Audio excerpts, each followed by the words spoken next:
Meu amado aluno, aqui começa a parte do vídeo 2 da aula de Obadias.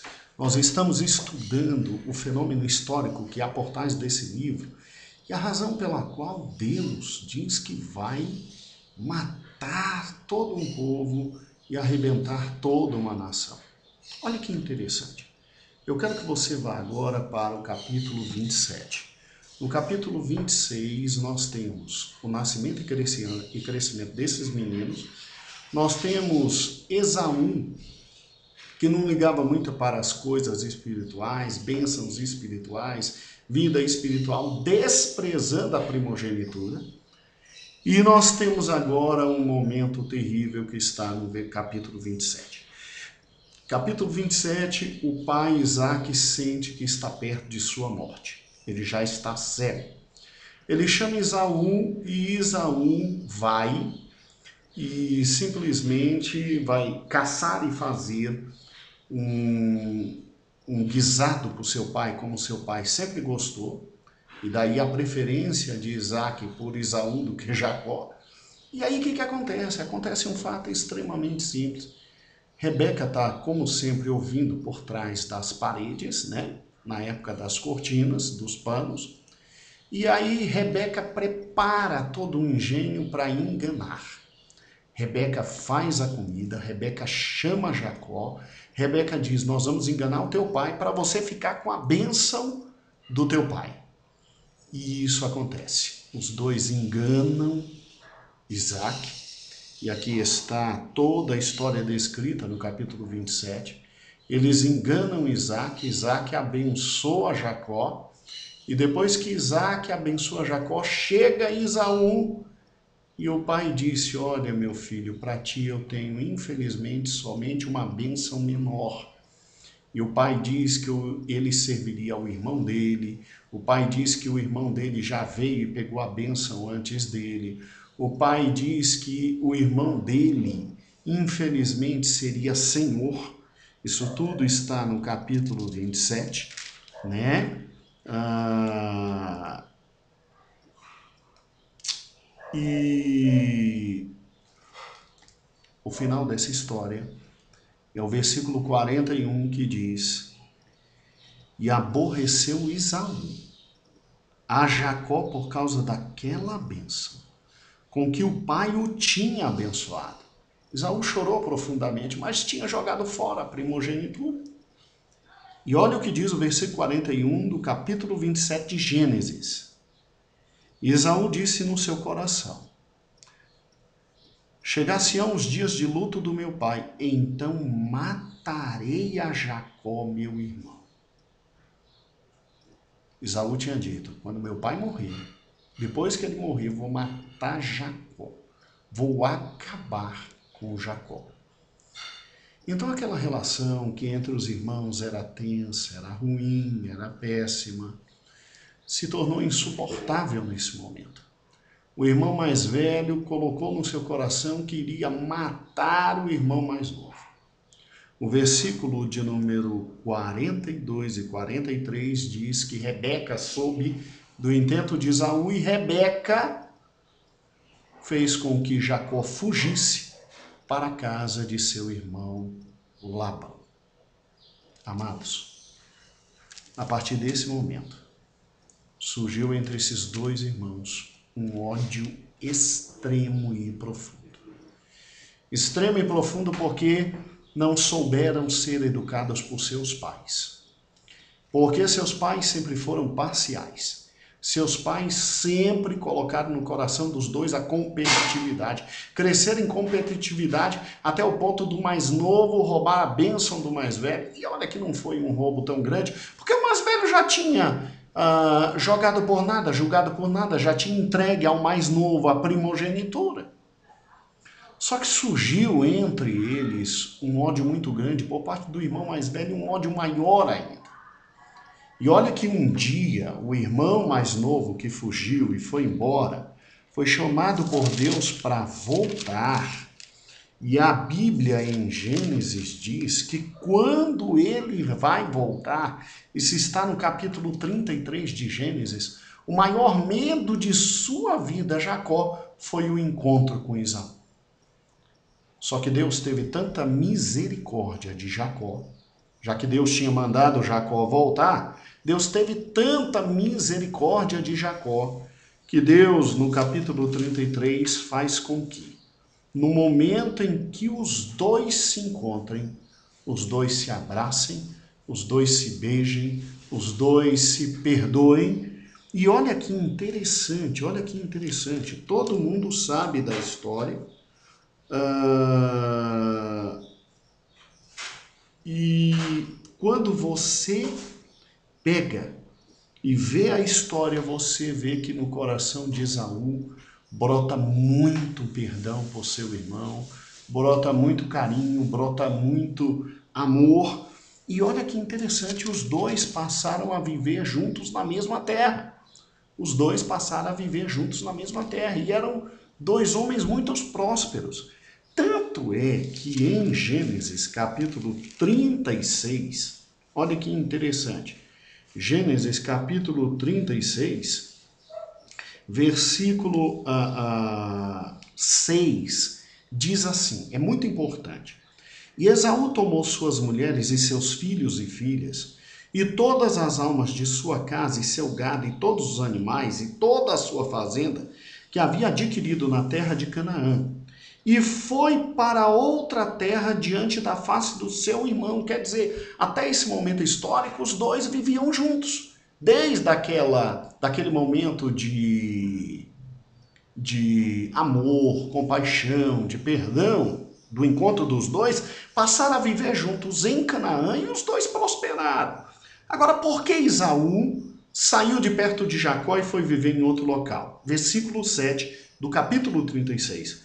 Porque a fazenda deles era muito grande para habitarem juntos. E a terra de suas peregrinações não podia suportar por causa do gado. Aí o que Esaú fez? Esaú pega e vai habitar na montanha de Seir. Esaú é Edom. Então Esaú pegou, ele se torna aqui, ó, versículo 9.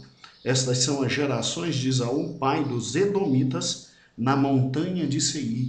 Esaú se torna, então, ele olha para o seu irmão e ele diz, não, meu irmão, eu vou habitar em outro local porque a terra não está comportando nós dois juntos. E aí o que acontece? Esaú vai para a montanha de Seir, que era um local geograficamente muito estratégico, muito bom.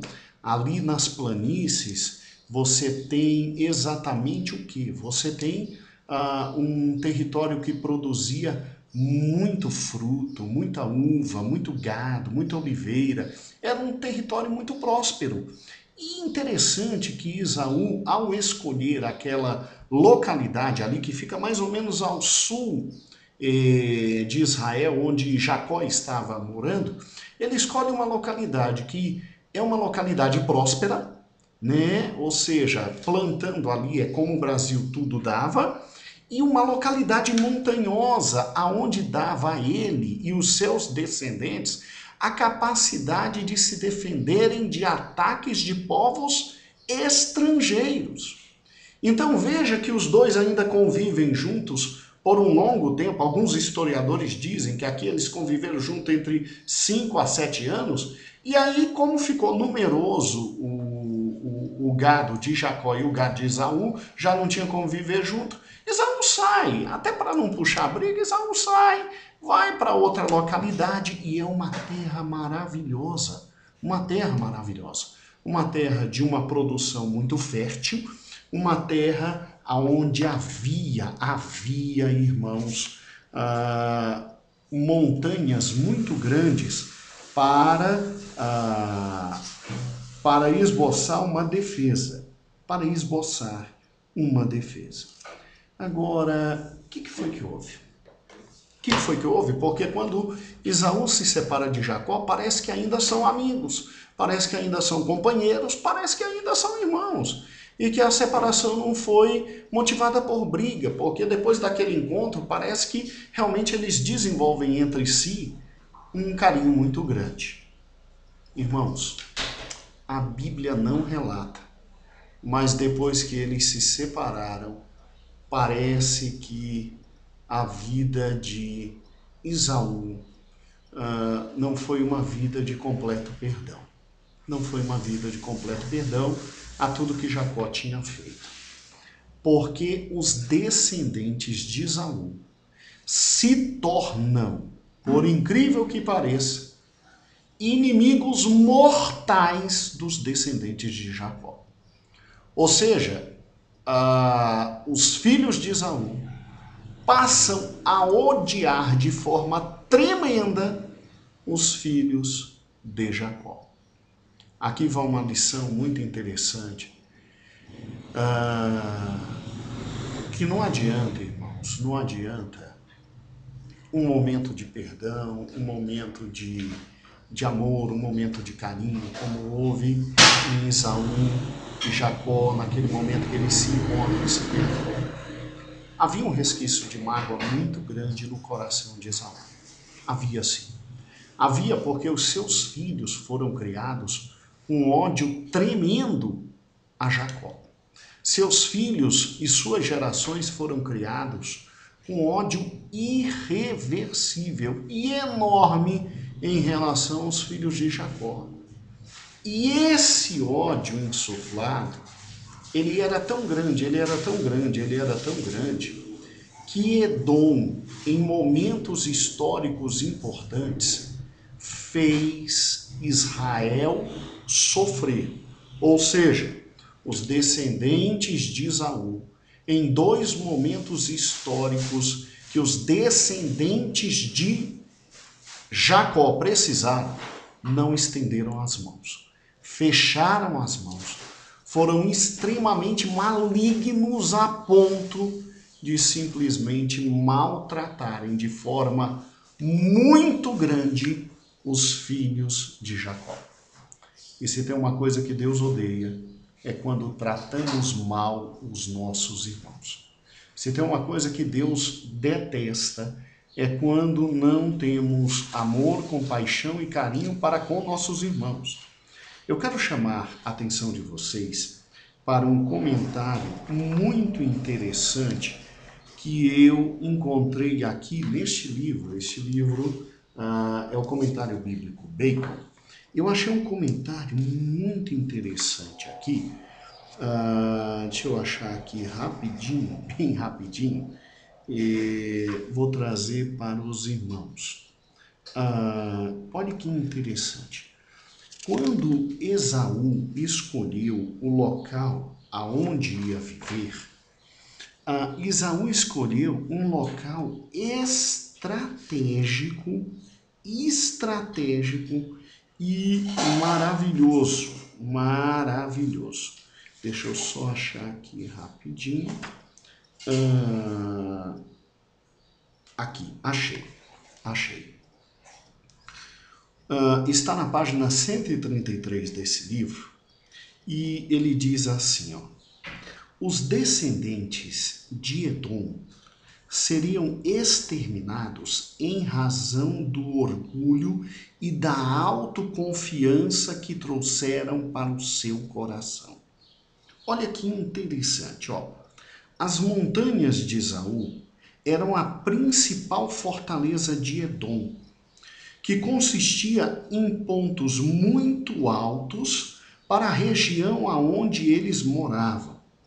Então, no território onde eles moravam, era cercado de montanhas e, obviamente, eles se achavam absolutamente protegidos por causa destas montanhas, porque as cidades ficavam em vales baixos, mas haviam montanhas protegendo todo o território. E o que acontece? Eles eram muito arrogantes. Eles eram um povo terrível, porque eram prósperos, não precisavam de ninguém para se defender, então se consideravam acima do bem e do mal. Tinham prosperidade econômica, tinham um povo valente e guerreiro para se proteger e se considerava acima do bem e do mal. Mas eles tinham uma coisa horrível. Eles guardavam no coração um ódio profundo dos descendentes de Jacó. Vá agora para o vídeo número 3 e você vai entender algumas coisas muito importantes.